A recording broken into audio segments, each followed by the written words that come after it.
asiakas haluaa, että se tehdään siistiksi sisältä ja sitten noin ikkunan tiivisteet vaihdetaan samalla, kun ne on tälleen täältä alkanut valumaan, niin sinne tulee uudet, ettei sitten verhoilut mene pilalle.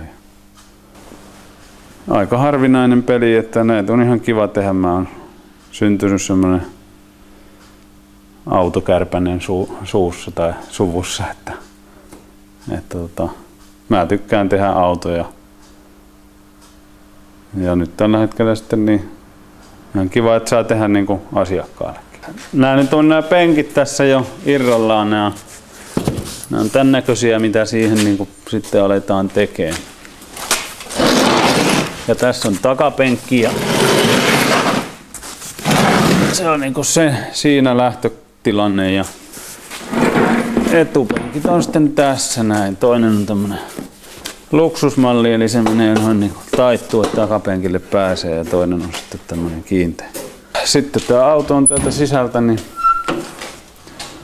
täällähän ei ole käytännössä mitään, että siitä sitten lähtee se verhoilun tekeminen. Ja sehän lähtee nyt siitä, että mä tutkin tietenkin siellä jousituksen kunnon ensinnäkin ja puran vanhat verhoilut pois, otan kaavat niistä, teen ja sitten ompelen niihin uudet kankaat, tarvittaessa uusi jouset, korjaan rungon, jos siellä tarvitaan.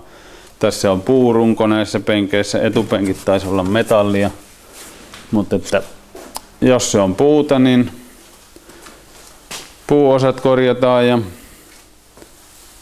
tässäkin tapauksessa niin siellä on metallia ja puuta, eli metalliosat putsataan ja maalataan ja tarvittaessa jouset vaihdetaan ja sitten tämä puurunko näyttäisi tässä olevan niin hyvä, että sille ei tarvitse tehdä mitään.